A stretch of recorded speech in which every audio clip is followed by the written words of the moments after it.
That's the way moral decline happens. That's the brokenness begets more and more brokenness, right?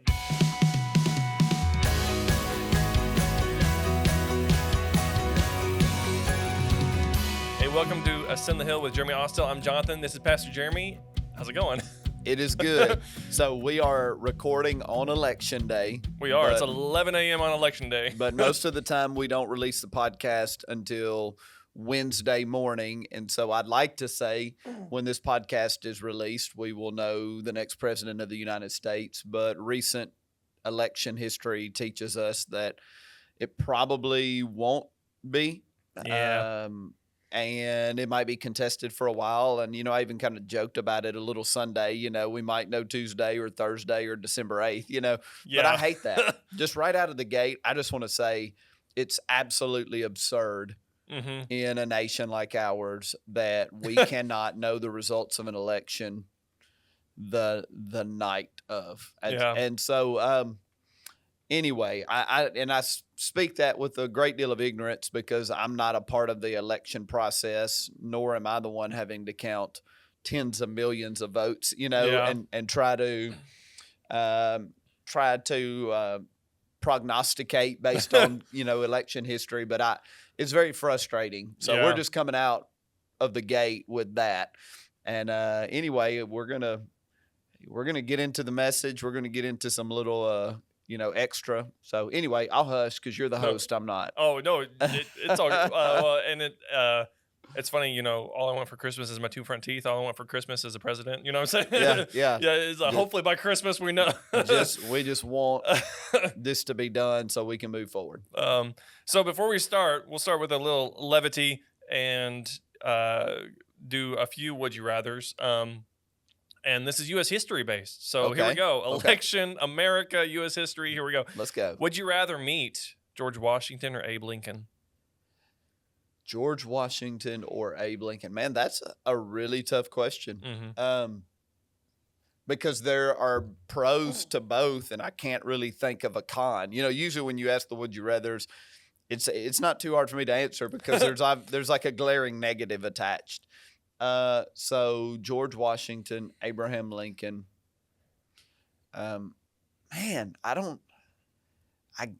I guess George Washington because it was the beginning of our nation. Yeah. And it was, there's just something about that Declaration of Independence and the revolutionary movement of the people to break away from tyranny. But my gosh, President Lincoln was in a moment where our nation could have split into two. Yeah. And what we know today could be altogether different if his presidency would not have gone the way it did. Gone well. I'll just say it. Gone well. Yeah. And so, but I'll say George Washington. It's hard to, go from the quote father of our nation, if you will. But man, that's right out of the gate. I don't have a good answer because Lincoln, his Gettysburg Address. It's so iconic.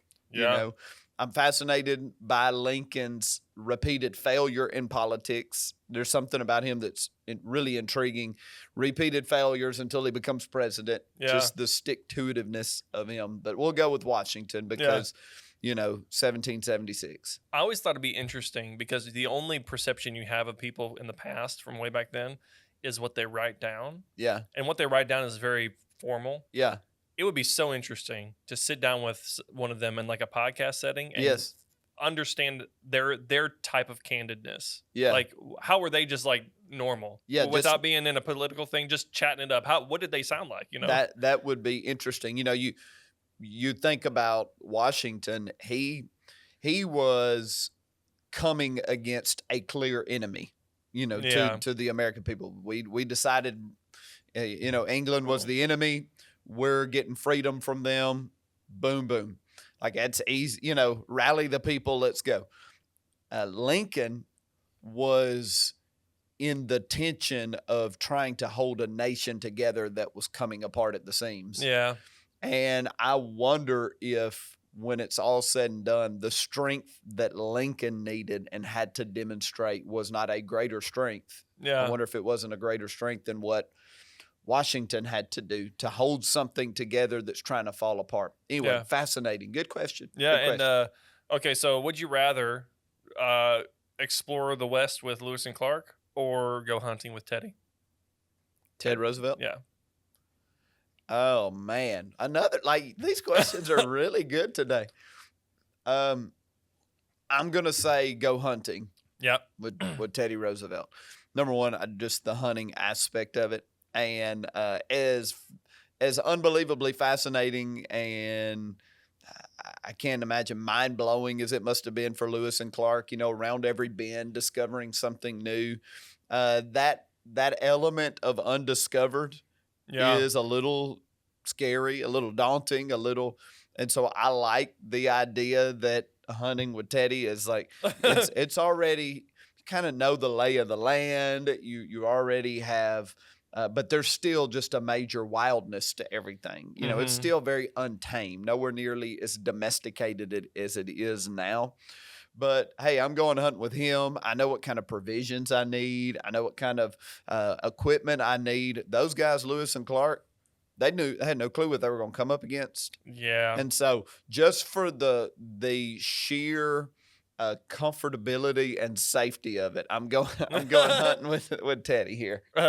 All right. He's an amazing figure in American history too. I mean, yes, as 100%. a president, I mean, he just I recently came across an article on him that just blew my mind of all that he did and how he retired from his, he retired from his presidency, retired from his political career, and just went into the wild, basically.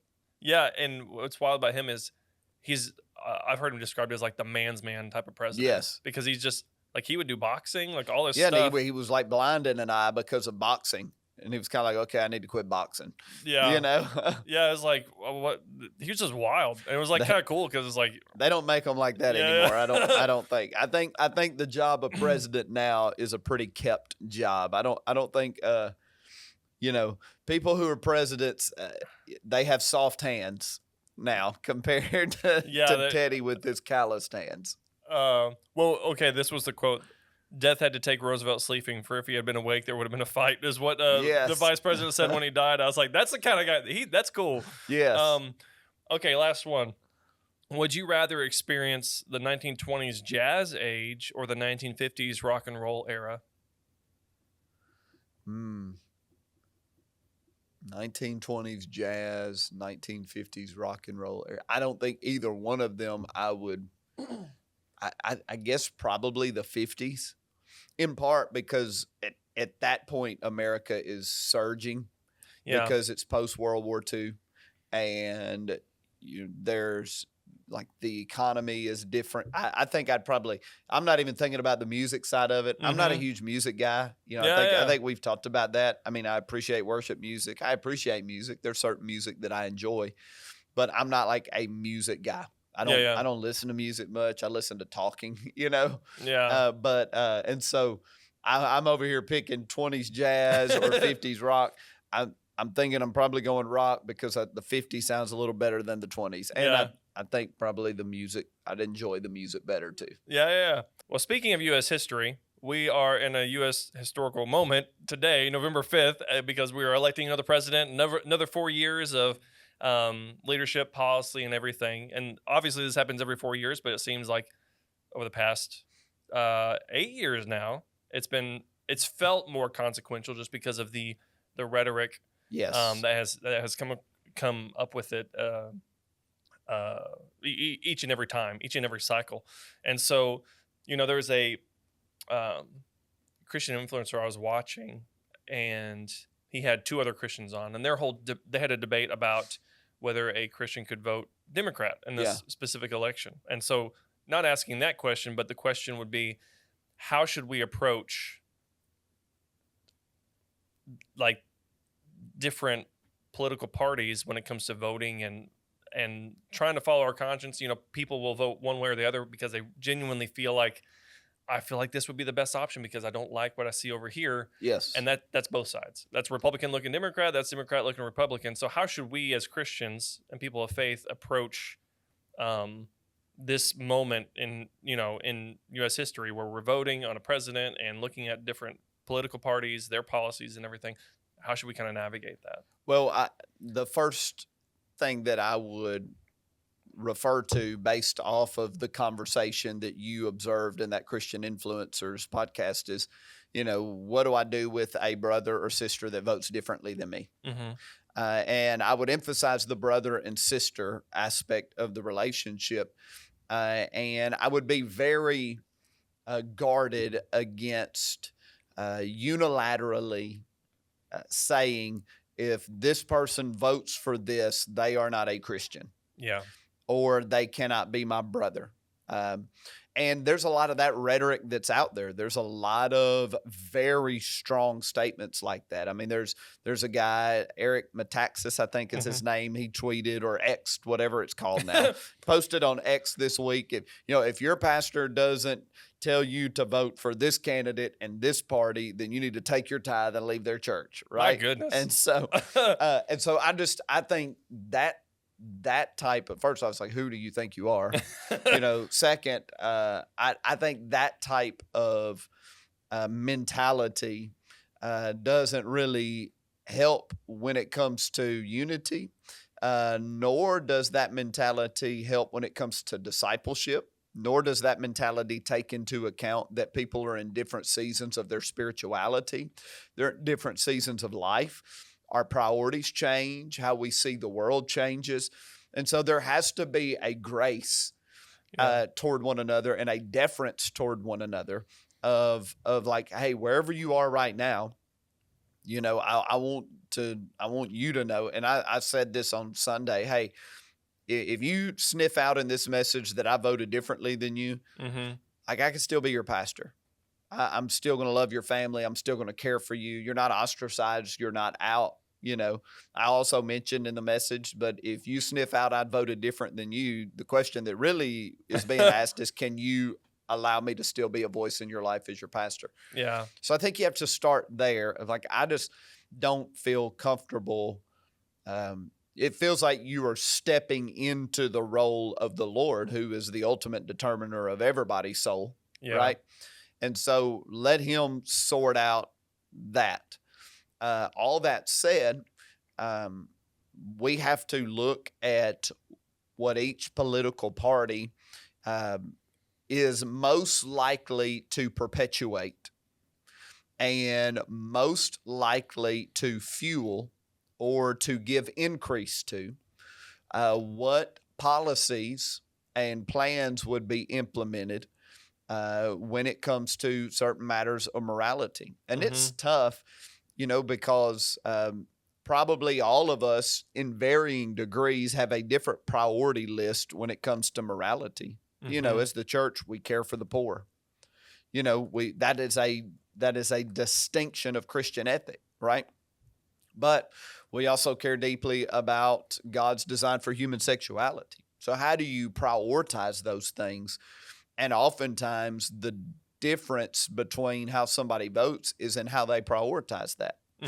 Some people are looking at the candidate and, for instance, with Donald Trump, they're saying, I look at his history and his behavior and some of the things that he did when it comes to marriages and life lived, and I can't vote for someone with that moral character. Like some people see it that way. Other people see it more from the perspective of policy. That's what I said on Sunday. For me, the people are always going to change. The parties are going to evolve. They have evolved. Both parties are evolving. They've evolved in the last 4 years. Both parties have changed in the last 4 years. And in 20 years, both parties will be different. They will have evolved. And so having a loyalty to a party ultimately as a believer prevents you from being prophetic and observant and discerning the times of what's best and most important in these days. And so I made my list of why I voted the way I did. And at the top of my list was human sexuality. I will say that it is hard for me to reconcile a professing believer. While I understand you may say, I cannot get with the candidate, right? If you say that, that's certainly a conversation to be had. But I struggle with a believer that knows that one party, and we'll just say it, the Democrat Party, much of their platform is the advancement of abortion opportunity, the funding of Planned Parenthood. Much of their party platform is rallied around LGBTQ forward movement, is wrapped around gender dysphoria. And so I have a really difficult time reconciling that as a believer when I know that the policies that are going to be established are going to further those things. You know, when Pornhub endorses the Democratic Party platform, I look at that and say Pornhub is one of the worst things in America and in the world. Yeah.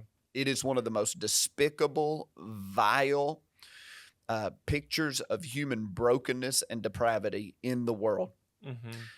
And if they're endorsing something, I don't want to be near that. Yeah. Like I struggle with that. And so just very admittedly, and I do also believe that maybe the most important issue in America and for the future trajectory of America is human sexuality. You know, people get on Christians for being single issue voters. But for me, God's creative design is just unwavering and cannot be massaged or maneuvered around. And I look at history, and history communicates pretty clearly that most empires crumble, and one of the reasons they crumble is because human sexuality gets increasingly distorted. And so I really struggled there, you know, and I would look at somebody and, you know, that's a brother and say, how do you reconcile that? Like, how do you work through that? Because that's really hard for me to work through. I mentioned other things that influence my vote too. You know, I talked about, consequence for criminality. And that's an important thing to me because I believe in justice. And justice means that there is penalty for wrong and there's liberty for the innocent, right? And within the context of justice, there is protection for the innocent and the vulnerable. And so I want a government that values law, that values the systems of accountability. And so those types of things matter. And that goes across the board. That's in all arenas of life, you know. Even a just system that doesn't allow frivolous lawsuits and litigation. Like, I want that. Like, I want a system that breaks away from the frivolity of all of the legislation over everything that we see, because it breaks a nation. Yeah. So those are things that I'm contemplative of. And when I think of another brother or sister, and I've said it, I've been on record, I've said it from the pulpit. You know, there are churches, they're called churches, but they affirm, they validate, they celebrate distortions of human sexuality, God's design. They are in celebration of things that are at the core, the essence of being devoted to God, that He is creator and He created a certain way. And so I have a hard time even identifying those places as churches. Yeah. Because I feel like they have gone the route of what Paul says in Romans. God just lets people have their way. and lets them do what they want.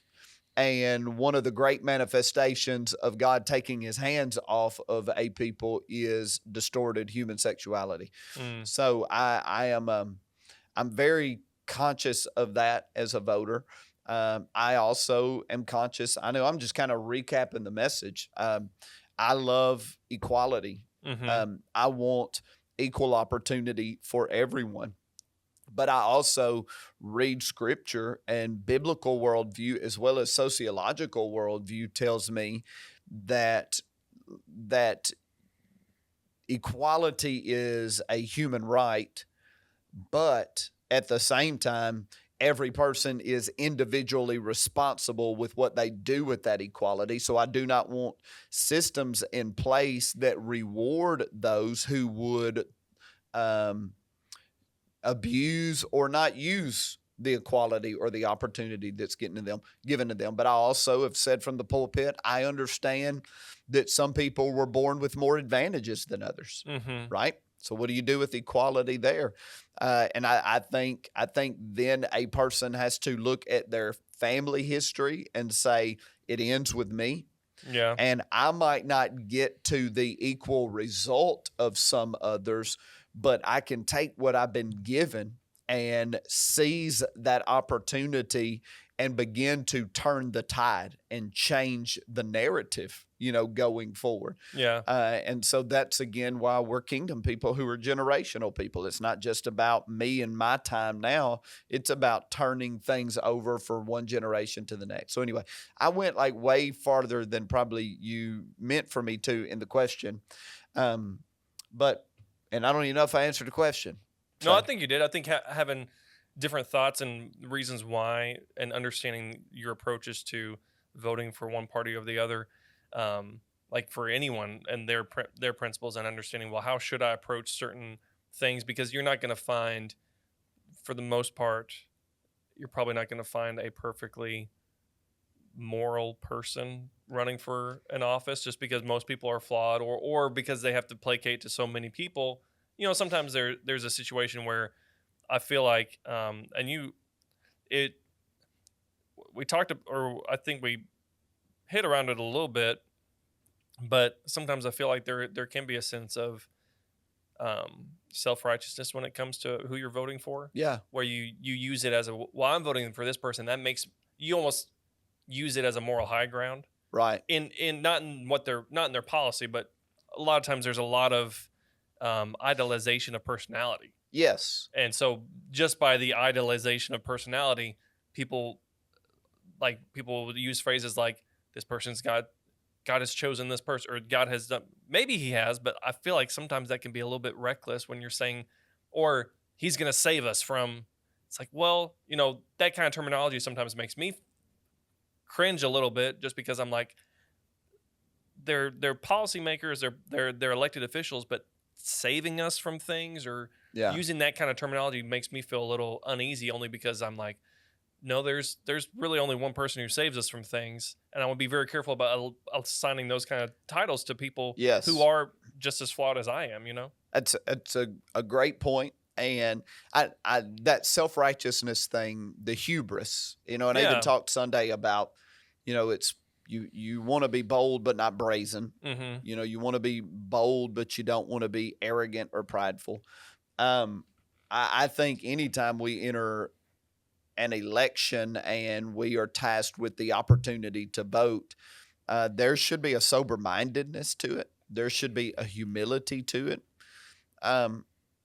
To some degree, I mean, there should be a joy to it. I'm grateful that I live in a country where I'm privileged to be able to do this, to participate in the process.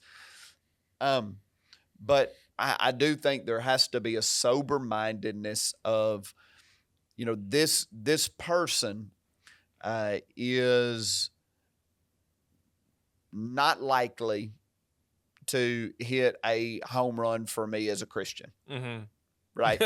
That we are looking for the day and living for the day when every tear is wiped away in eternity. But until we get there, there's going to be some tears. There's going to be some grief. There's going to be some heartache.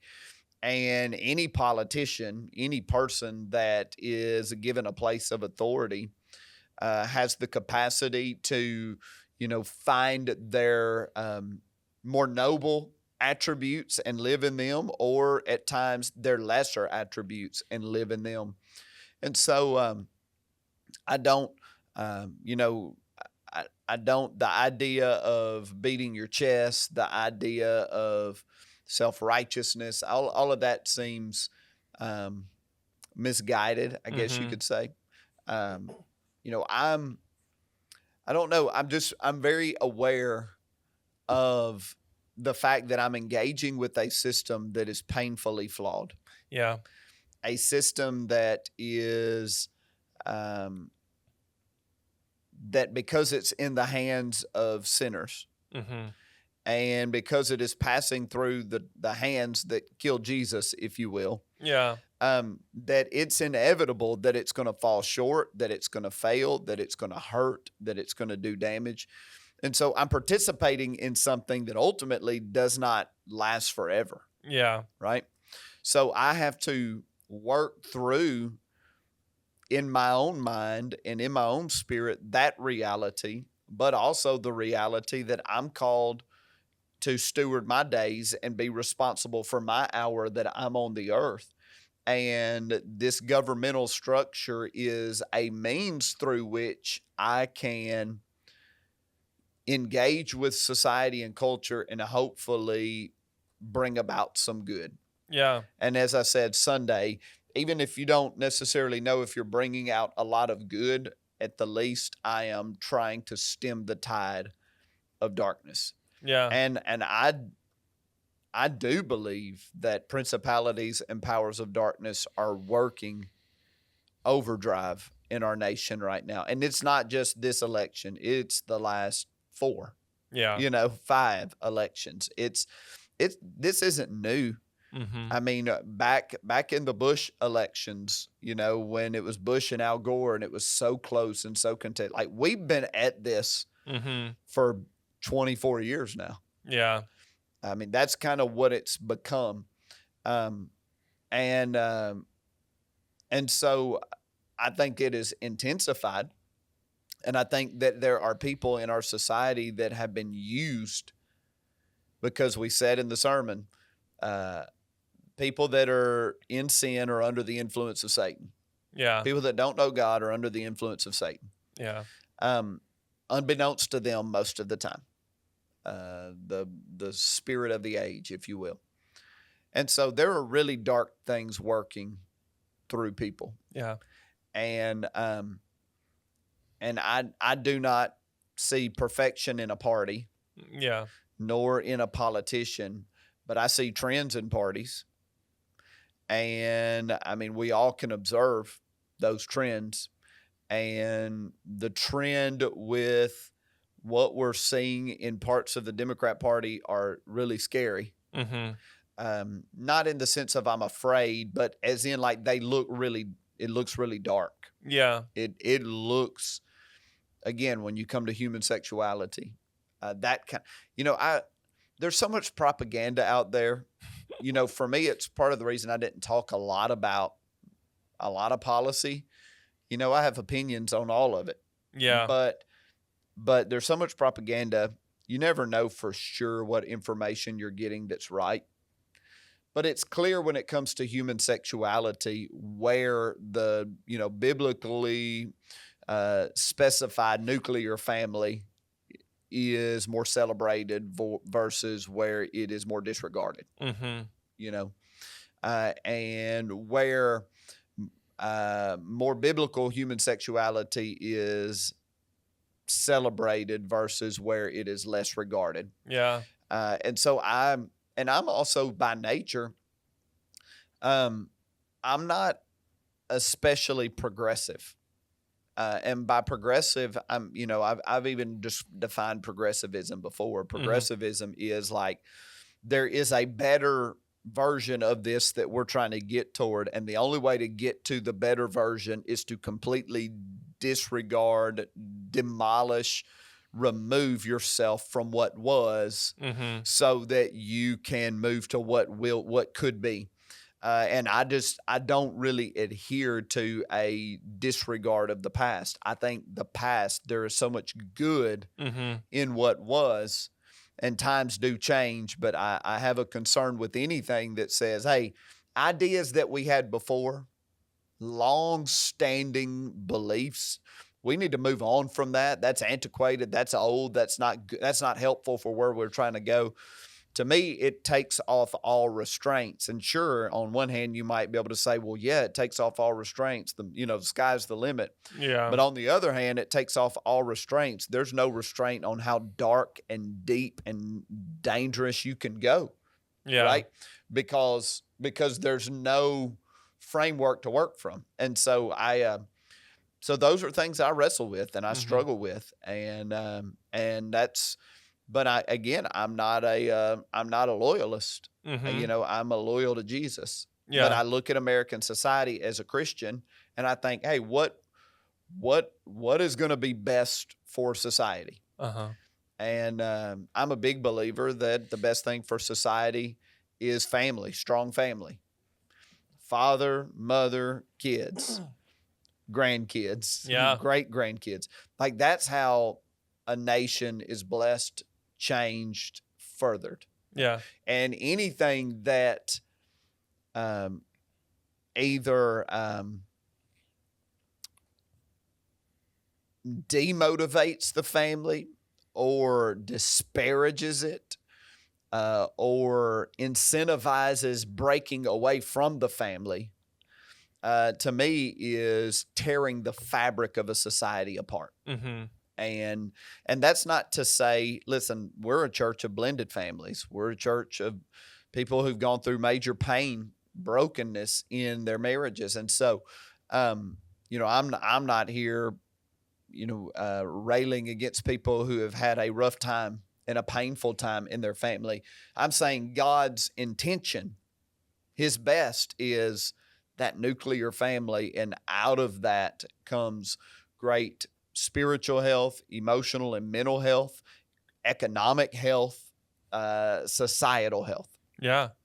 Yeah. And when we're talking about all these topics around policy, about making decisions, about even the self-righteousness that we talked about too, about when it comes to candidates on both sides, there's also a topic that's become more prominent in recent years, and you mentioned a little bit on Sunday, of Christian nationalism. Yes.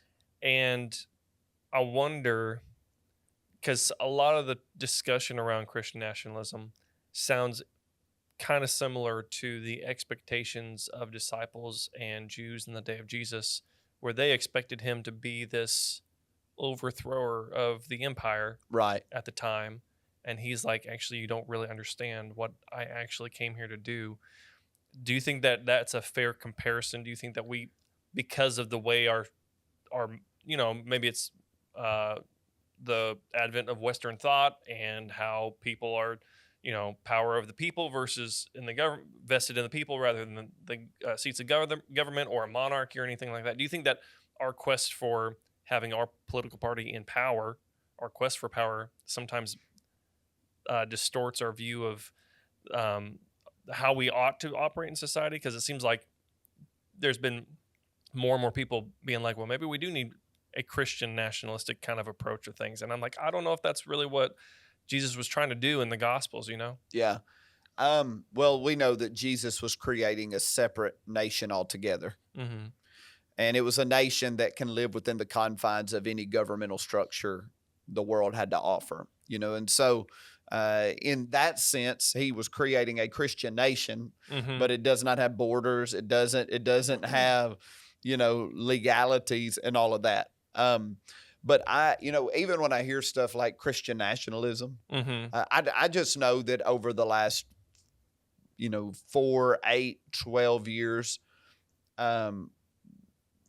there are things that are used or redefined as phrases or words in America. And that kind of stuff troubles me. When because Christian nationalism, there would be 1 million people if you took my sermon and put it online, that would say this is Christian nationalism. Yeah.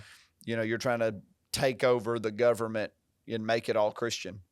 And there's a part of me that says, well, that would be better for people, but there's also another part of me that says, like, that's a worldly system. Ultimately, it doesn't have the capacity to accomplish what Jesus has accomplished and what Jesus can accomplish in a person. Like, we said it, legislate morality. Like, I believe we need to have laws that are for the best of people, but I have no misgiving that laws will make people moral. Only Jesus can do that through his regenerative, reconciliatory work in the heart of a person.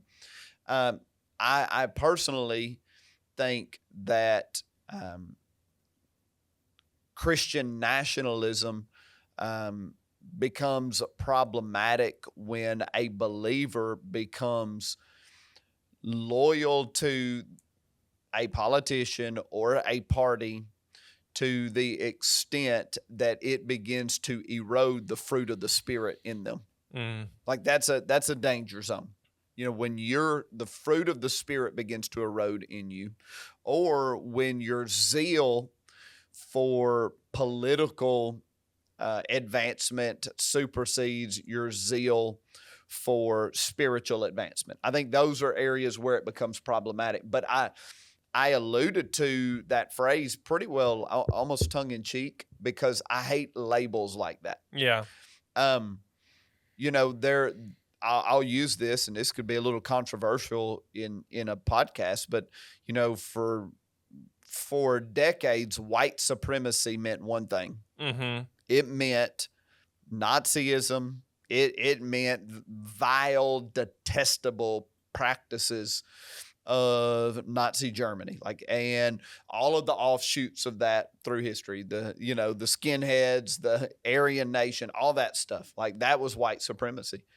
And then, oddly enough, that phrase starts meaning something different 4 years ago, 8 years ago.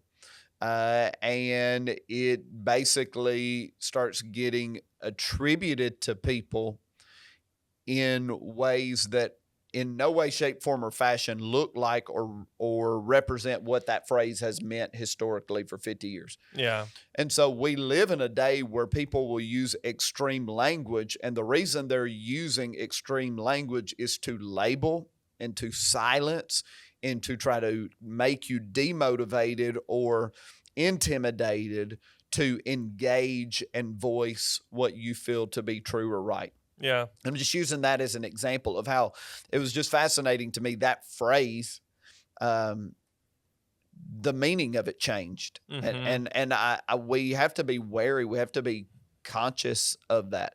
Christian nationalism was not a phrase until 4 to 8 years ago. It wasn't on the psyche of America, But again, I think every believer should be really cautious about being so loyal or so passionate about a candidate that you or a political party that you justify any and everything they do, just so that you can win. Yeah. And that it causes the fruit of the Spirit to begin to shrivel up in your life, or compassion to shrivel up in your life. The Christian nationalism, like so many other things, is a bit of a moving target because it gets thrown around so much now that it's hard to even discern. Yeah. What exactly do you mean by that? Does it mean that a Christian is not allowed to speak into politics or engage politics? What does it mean? Is Christian nationalism done once Trump is no longer a part of the political landscape? Are we going to be done with that then? Is it all connected to him? It's a bit of a convoluted, confusing, moving target. Yeah. And I'm just careful.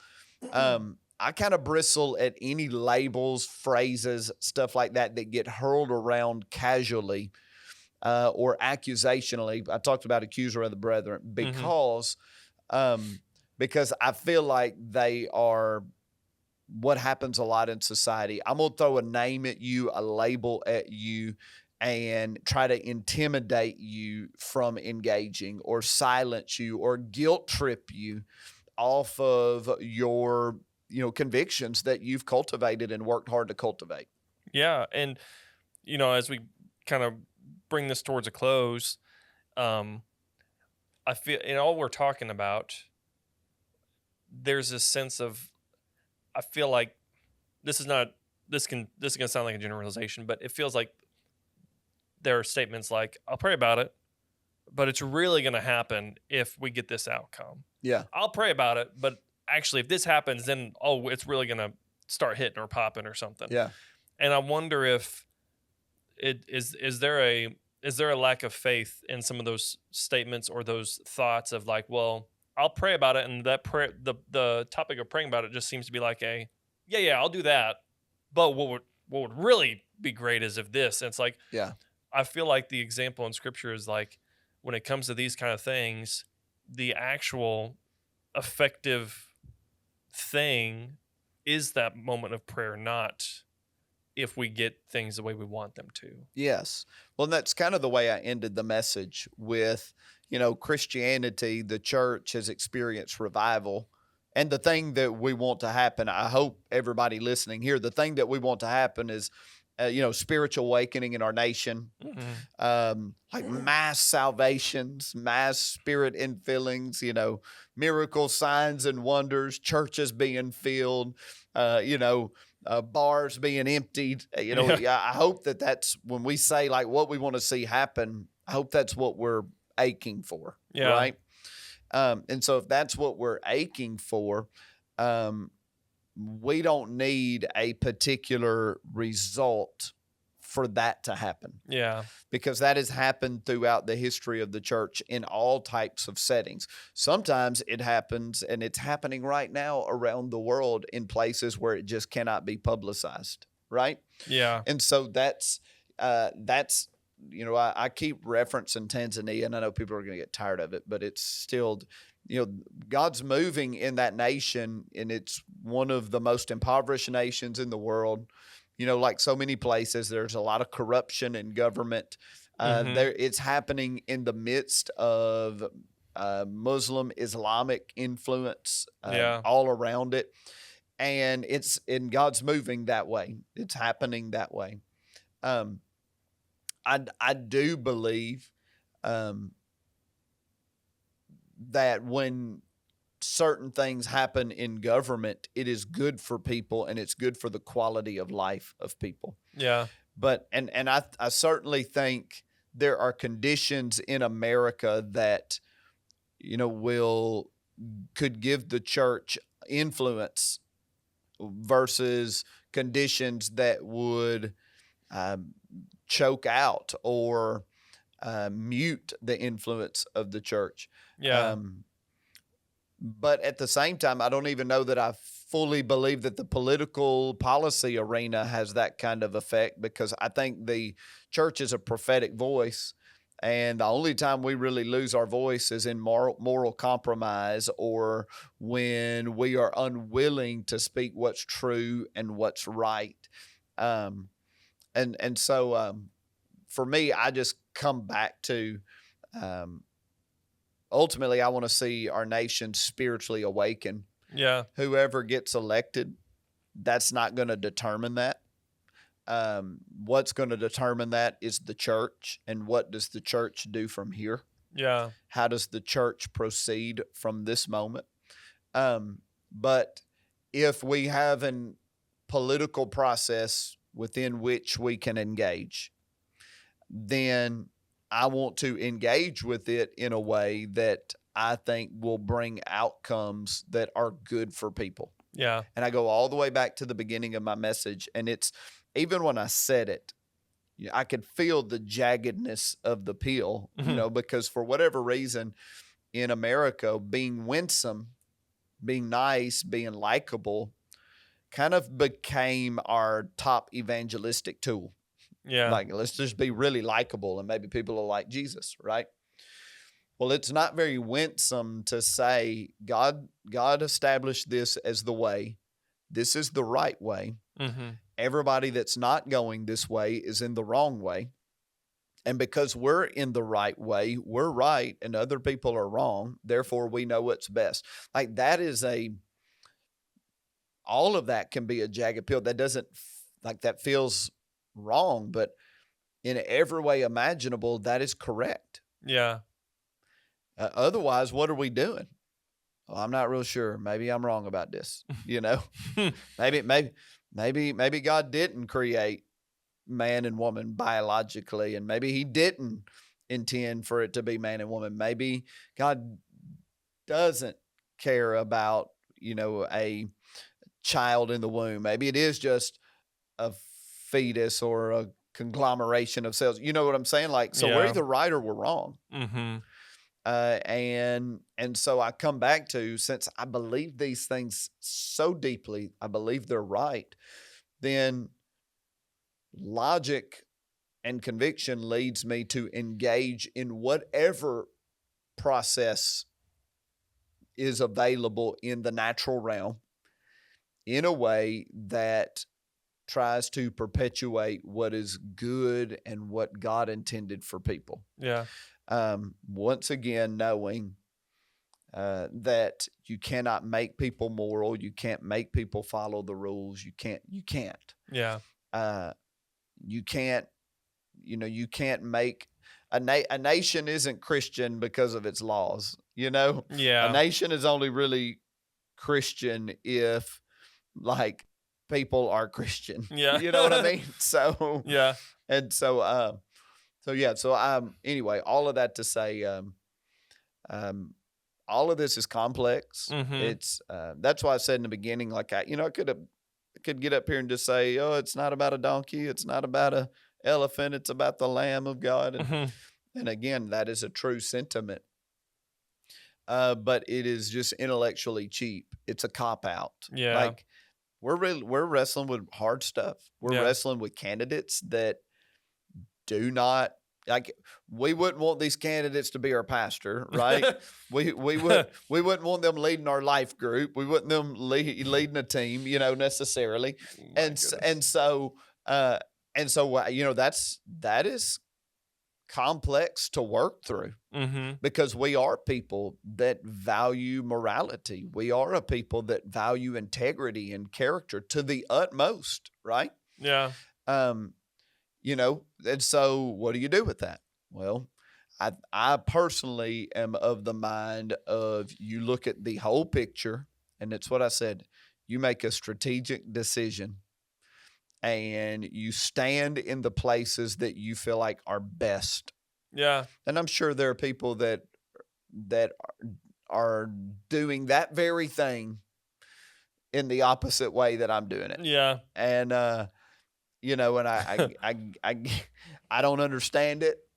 But I'm probably not understood either. Yeah. And I think when coming back to with something that has so many tensions and has so many points of confusion and so many, well, what about this and what about that?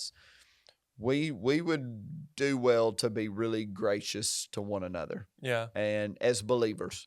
Yeah. I mean, ultimately, as Christians, we are a holy nation. Mm-hmm. We're not of this world. We're a part of something that is ethereal, that is filled with God's presence and God's goodness. And I'm going to ultimately place the overwhelming majority of my focus there. Yeah. And so, anyway, I could ramble on, and I don't know that I'm actually saying anything. I'll tell you a tension I have in this whole thing, preaching the message Sunday, doing this podcast, is that I would just be, randomly saying a bunch of benign drivel that is a lot of talking, but not really saying anything definitive. Yeah. And I hope that's not what I've done. Mm-hmm. But there is the tension of you're trying to be gracious. Yeah. I'm trying to be gracious. I want to be gracious because I want people to be gracious with me. And so trying to be gracious, but at the same time having really strong convictions about stuff. Yeah. And so hopefully I didn't waste your time if you were listening. Hopefully you found a nugget or a morsel of two in this. I mean, we didn't even talk about, I mean, if you take moral things off the table, things that are distinctly, clearly, like biblically outlined, and you just take sociological ideas and what works best for a society, we could have a big conversation about that. And like I've gotten a ton of opinions on that too. Yeah. I got a lot of opinions on that too.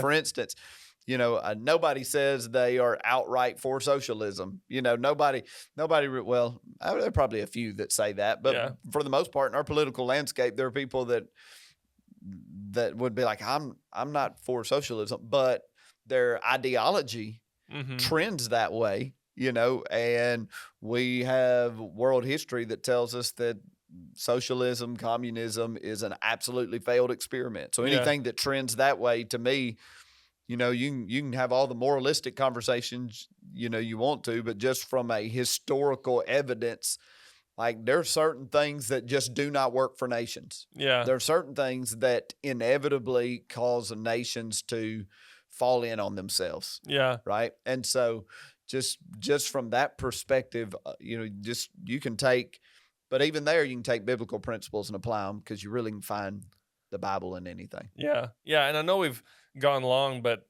this final thought and question, it doesn't have to take long, but do you given everything we talked about today, the landscape of where our nation is at, and even in some sense the world, because there's a sense that one thing could either lead into war, or there's one thing, like, maybe that may be too simplistic, but maybe there's one thing that could lead into more war, because you have a lot of tension in the Middle East, you have a lot of tension with in Europe with the Ukraine-Russia situation that's happening, war, and then you have our political atmosphere, and it's almost like, is this it seems like there's a test of the church with its engagement with culture and society, because it seems like now we're at a place where you either stand up for something, or you just kind of almost feel like you have to placate in some ways, or let go of things that would have been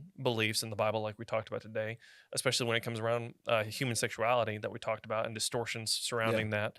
And so it's almost like, I feel like there can be a sense of, well, it's a little inconvenient to start having those definitive discussions, so maybe I just give a little leash, and maybe it'll prolong something and someone else can deal with it. But I think that there's also a sense of like, no, actually, maybe we need to be the ones that say, give us the challenging season to deal with, so that the people that come after us don't have to deal with that, Yes. I alluded to this in one of the services. I think it was in my notes, but I didn't spend a ton of time on it.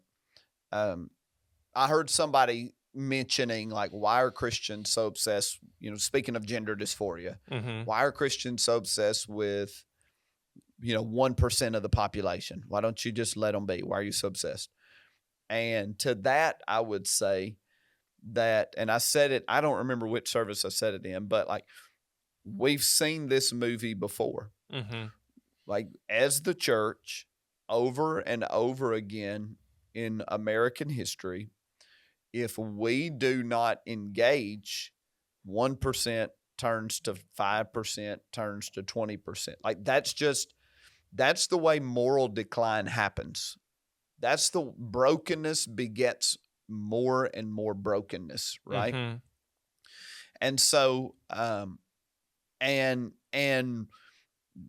darkness is forever in the pursuit of normalization, of said darkness. And so, you look at different societies through history that, devolved into, whether it is like, just shocking sexual depravity, or shocking violence, shocking views of human life. Well, that is the inevitable like trajectory of sin, evil, and darkness. Like it just goes all the way to the depths. And so, yes, I think every era of believers has a responsibility to be salt, to say in our day, we're going to do everything we can to prevent that kind of decay.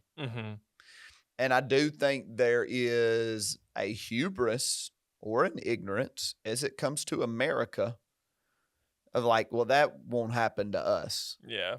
And I just think that is foolish, and then I think of a Hezekiah who was, got the word of the Lord that, his sons and grandsons were going to be overtaken.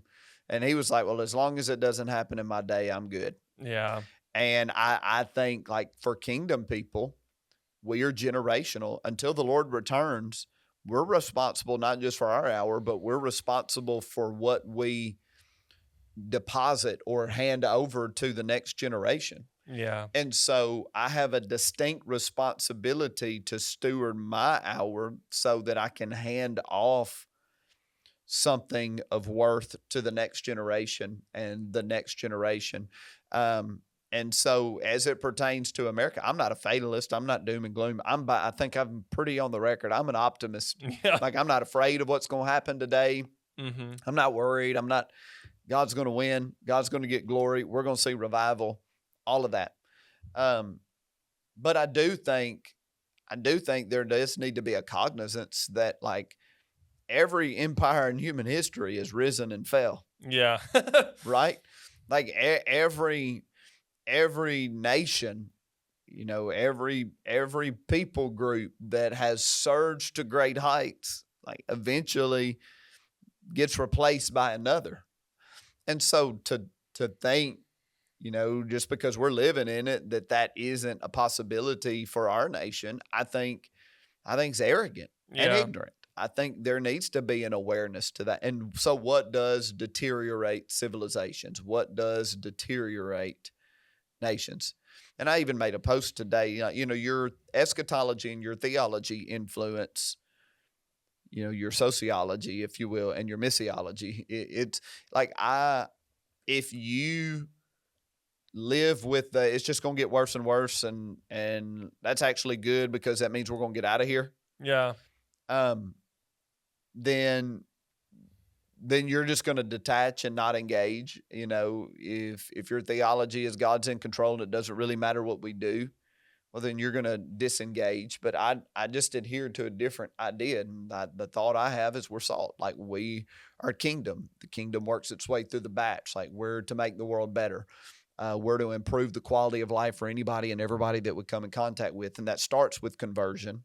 Yeah. But oftentimes until they convert, until they become a believer, we can demonstrate what God's kingdom looks like and what God's better way looks like so that they see that like this is my Creator's intention for me. And that's a good thing.